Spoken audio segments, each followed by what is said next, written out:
Welcome to the winter wonderland. Must be nice. He started your slasher for you. Must be nice. It is nice. Jeepers. Yeah, one of the guys that like me. Yeah, Well, Jordan even started it for me. that must be nice. Must be nice.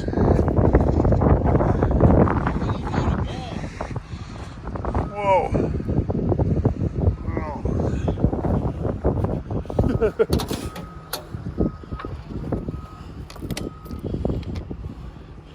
Heat's on. That's better.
Just another day long.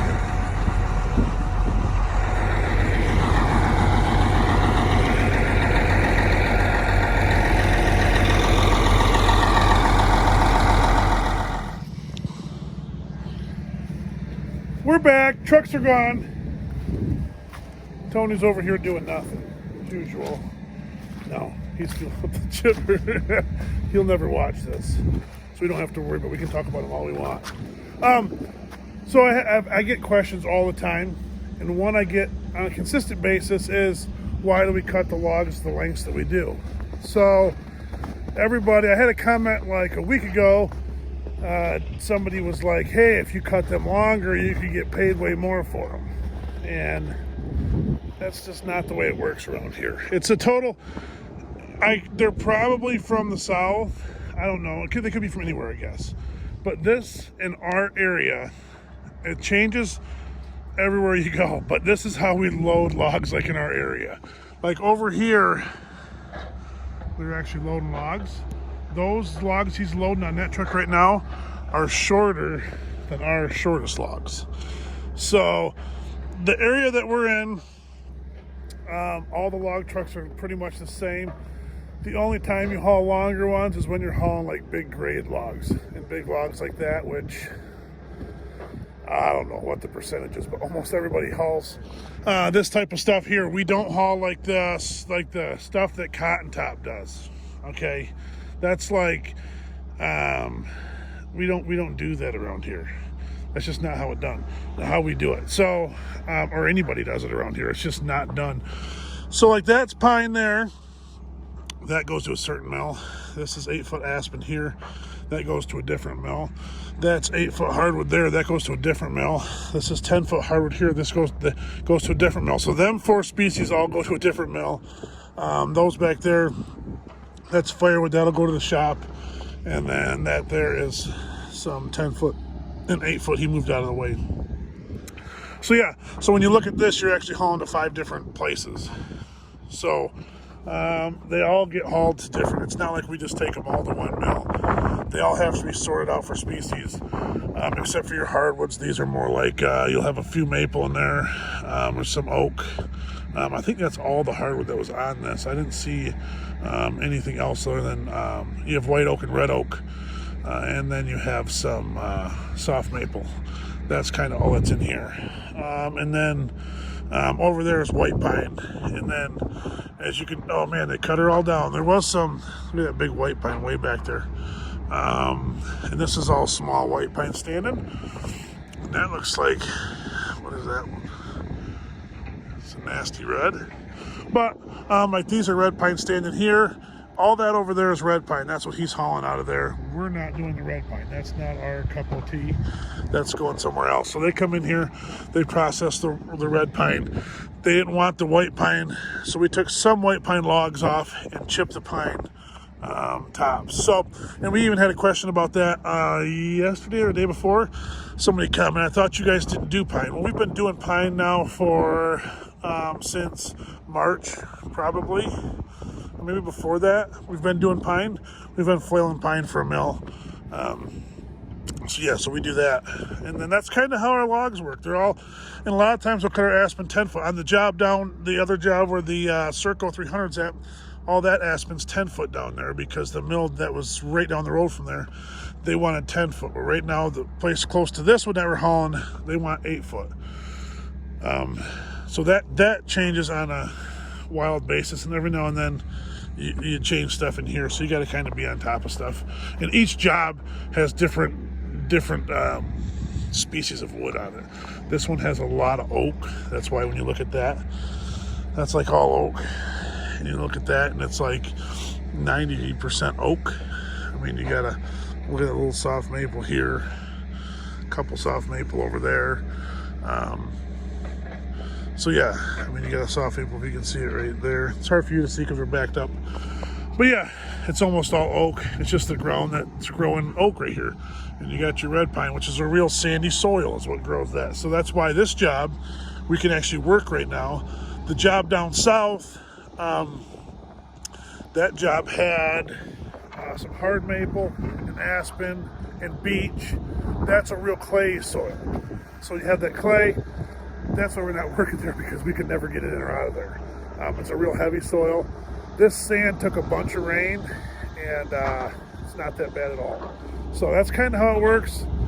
Different soils go different timbers, but anyways, this is how the lengths that we cut our logs. It's just how everybody does it in this area. It's not like say like Cotton Tops. You go watch Cotton Top 3. It's not at all like what he does. It's totally different.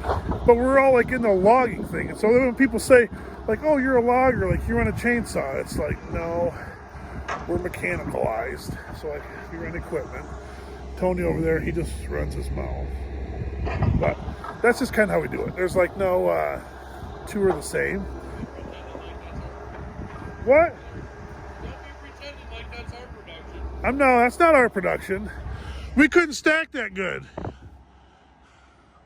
But everybody does something different. Even the people that run flails do stuff different. Everybody's got their own cup of tea, their own area that they work. They just do stuff different. So logging is just this big group of people that all do something different, and we kind of understand what everyone does. But every now and then people are like, you need to do it this way, you need to do it that way. And it's like, that's not at all how it's done in our area. So the mills want this stuff in our area. Down where somebody else lives, they would do something totally different. That's what's cool about YouTube is you can watch like a logger Wade, and he's doing something totally different than we're doing, and he's hauling longer logs than we are. And then you can watch Cotton Top, who's doing a total different thing than both of us. And it's just how it is. Everybody does something different, but we're all kind of in the same group, and we all kind of understand the same struggles. So, anyways, look at Scotty. He's got this landing just feathered right out. Windy, cold. Look at all that timber down up on the ridge. That's all going on, man. That'll be nice. He's just putting a feather over it.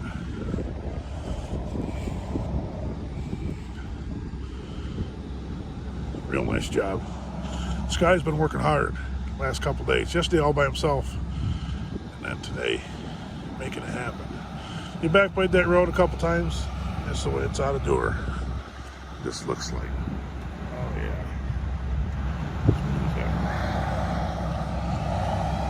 The old kitty cat. The old chipper held together. We had one malfunction today, but we improvised, and we barely improvised. I mean, barely. This can get deep in here, real deep. Oh yeah, it's getting deep. Well, we improvised. My pin fell out right here, so I put the bolt in there.